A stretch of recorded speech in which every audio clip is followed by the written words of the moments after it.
Okay, so I want to talk a little bit about the literature that we find in chapter 4, the Hellenistic world.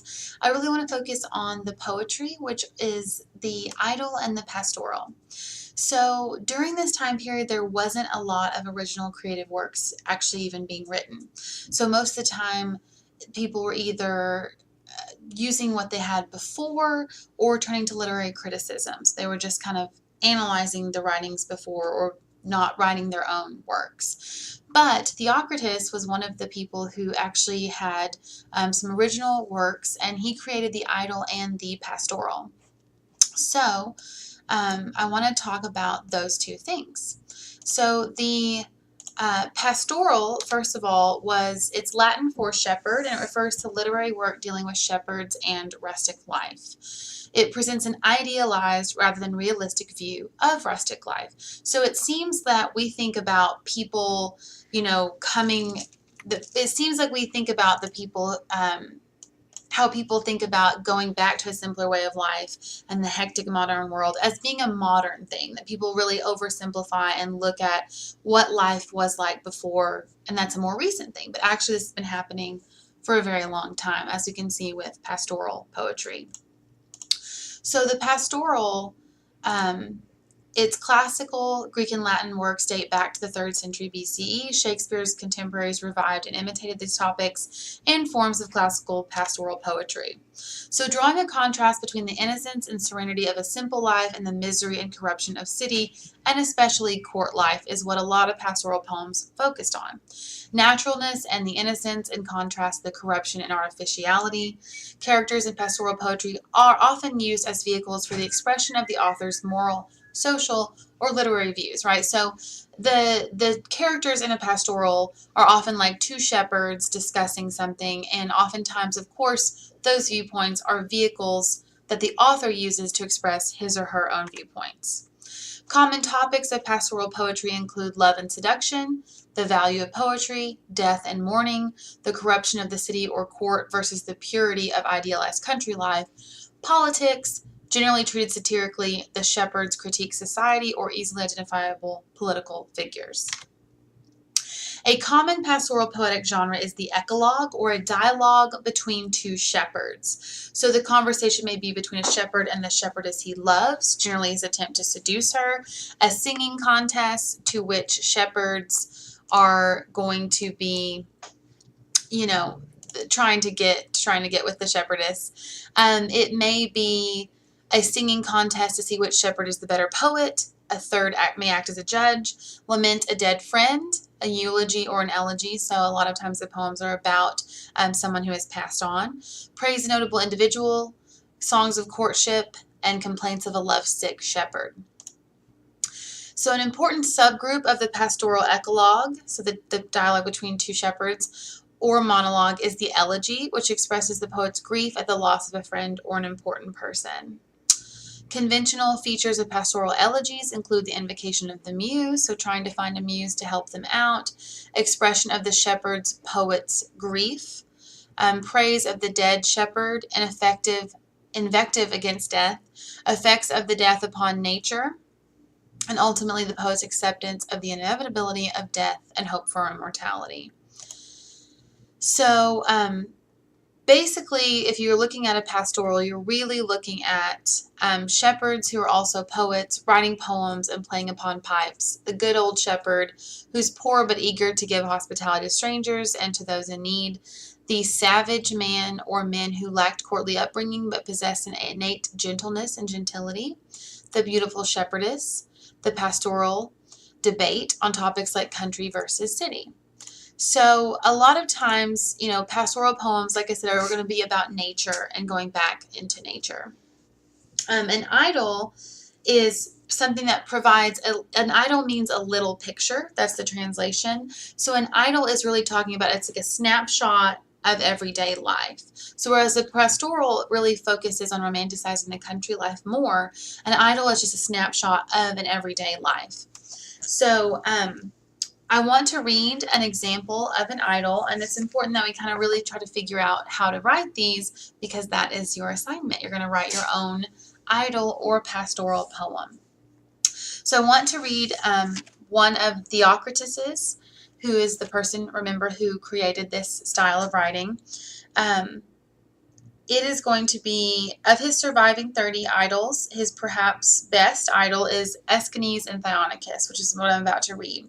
It's written in the form of a conversation, and it recounts a chance meeting between two friends, the slightly disheveled Aeschines and the empathetic Theonicus. The conversation is what the poem focuses on. So this is the poem.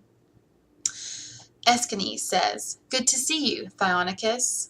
"And you, Aeschines. It's been some time." "It has." "What's up with you?" "Trouble, Theonicus." "Look how thin you've got. Unshaved mustache, long straggly hair. You're like that pasty-faced barefoot philosopher who came by the other day." "From Athens," he said. "Was he in love too?" "Pining for a square meal." "You can joke. It's driven me nearly crazy, the way Siniska's been messing me about." "You could never take things easy, Aeschines. You want everything just right. Tell me the worst." Aeschines responds, "The Argive and Agis, the trainer from Thessaly, and me and the soldier Clinicus, we were drinking at my country place. I'd killed a suckling pig and a pair of chickens, opened a jar of old wine. It smelt as good, almost, as the day it was pressed. Got onions and snails. It was a proper party. When things were going nicely, we offered a toast, 'To the one I love,' and we had to say the name. We all spoke up, and the toast went round, but she went quiet. And me right there. You can guess my feelings. 'Seen a wolf?' quipped someone.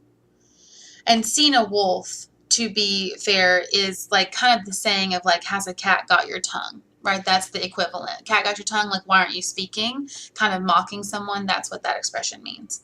'Seen a wolf?' quipped someone. 'That's right,' she said, then blushed.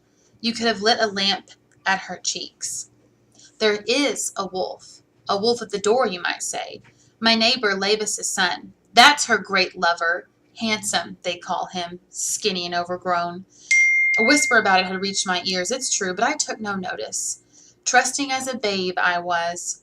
Well, the four of us had had a few by this time, and the man from Thessaly sang Little Red Riding Hood, which is, a wolf-themed song, back to the wolf.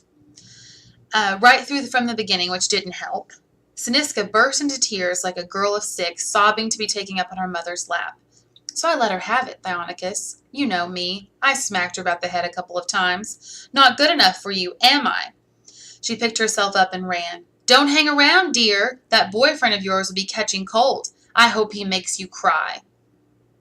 A swallow, bringing a scrap to its young in the eaves, darts out a split second later to fetch more food. That's how she was. One moment, stretched in the chair. The next, flying down the passage and out of the house. Talk about the stable door and the bolting horse. 20 days. Then 8. 9. Then 10 more. 11 till today. Plus 2 makes 2 whole months since we split up. If I specked my hair like a Thracian, she'd never notice the change. The wolf's her man now. She has him in at nights. I'm out in the cold. No room for a poor yahoo like me in her life. If I could stop thinking about her, well and good. But as it is, I'm like a mouse in a trap. What the doctor orders to treat a lover's pangs, I don't know. But when my old friend Seamus fell for that brassy girl, a sea voyage did the trick. I'll cross the sea too and enlist as a soldier. Not the best life, perhaps, but it could be worse. Theonicus responds, I only wish that things had gone as you wanted, Aeschines. But if serving abroad's your answer, King Ptolemy gives a free man honest terms. Tell me more. Ptolemy's one of the best. Warm-hearted, loves his mistresses, loves learning, never forgets a friend or an enemy. He's generous to a fault, as a great prince should be. But be careful not to push your luck in asking, Aeschines. If you're ready to sling a soldier's cloak about your shoulders and bear the brunt of an enemy charge without budging from your place, hurry to Egypt. A touch of gray at the temples creeps outward, hair by hair, and before we know it, our time has gone. Act now, while the sap runs green. So I will put up a copy of that poem so that you can reread it. But it's important to note, like, it was a little snapshot and it was a dialogue between two people. So that is an idyll, or a little picture exactly of kind of what life is like during that time period, right? So a snap of what two people might have been talking about. So what your assignment will be, and you'll find it in the folder, is that you need to write either an idyll or a pastoral. So remember, a pastoral is romanticizing country life, often a dialogue between two shepherds, or an idyll, which is a little picture, which is also often a dialogue, but doesn't necessarily have to be a dialogue. So I look forward to reading your poetry. If you have any questions, comments, concerns, please shoot me an email.